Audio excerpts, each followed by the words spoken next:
Hey, Agnes Stewart. So tonight for facts, I'm going to show you how to make mashed potatoes. I know some of you have already probably made this in facts class, but a lot of you haven't. Tonight I'm going to use red potatoes. You can peel these or leave the skins in. I'm going to peel them because my kids sometimes complain about the potato skins. You can also use a combination of different types of potatoes. You could use russet or baked potatoes with some red potatoes. You could use Yukon Gold potatoes or sweet potatoes. It just changes the starch content a little bit, which makes the end part of mixing them a little bit different depending. So I have a knife here. I've got my potato peeler. I've got a masher because my kids don't like them whipped. You could use a hand mixer if you want later in the process. I have butter, some whipping cream, salt, and pepper. You can also add garlic if you want. Horseradish sometimes I put in there. It's up to you, even herbs.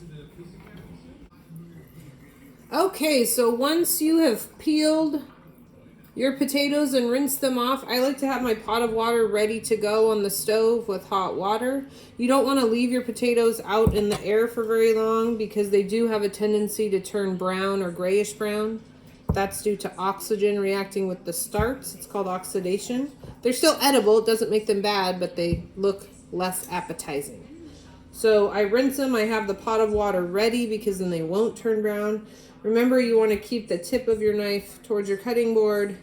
Watch your fingers. Make sure they're curled in and not out when you're cutting this. And I like to just cut my potatoes into a little bit smaller pieces to make the mashing a little bit easier and the cooking time go a little bit faster. If you have potatoes of varying sizes, I go for about this size for my mashed potatoes. You can just cut them in half if you want, depending on the size of your potato. And then as you cut them, just drop them straight in the water so that they're ready to get boiling for a bit. See you in a sec. Once your potatoes are cut, you guys can throw them in the pot of water. You're going to turn it on. You can turn it on to high to bring it to a boil, but then turn it down. You don't want it boiling over. You just want to make sure it has a rolling boil while it's cooking the potatoes. Okay, so once you have your potatoes in the pot boiling at about this much, I also added some salt to the pot to keep the bubbles down a little bit. That helps with that. You're going to have them boil like this for about 20 minutes. You can check them with a fork to see when they're ready. If you stick a fork in one of them, it should be easy to poke through the potato and not be hard or firm.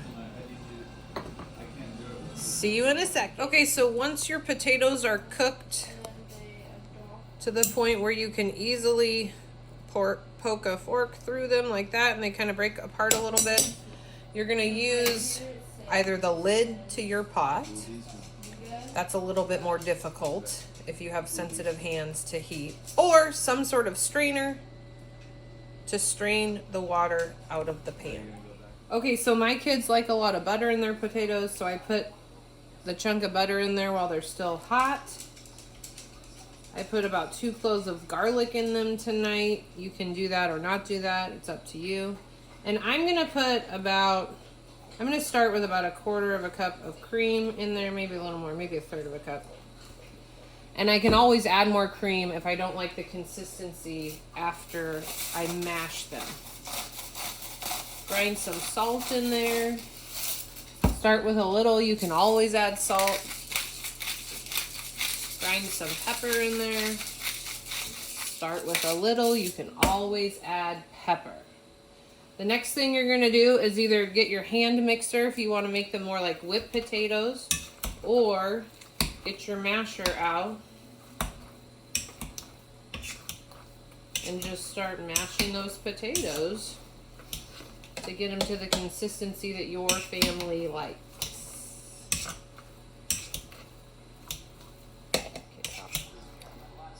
My daughter Penelope's now mashing them. She wanted a little more cream in it, so we put a little more cream.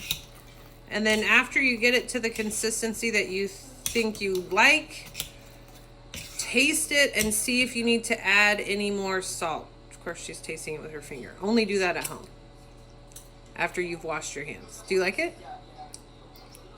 She's going to add some salt. So you just add a little, mix it all in there, taste it again until you get it to the exact flavor that you want it. And serve them up hot. Yummy, yummy. Talk to you guys soon. Bye.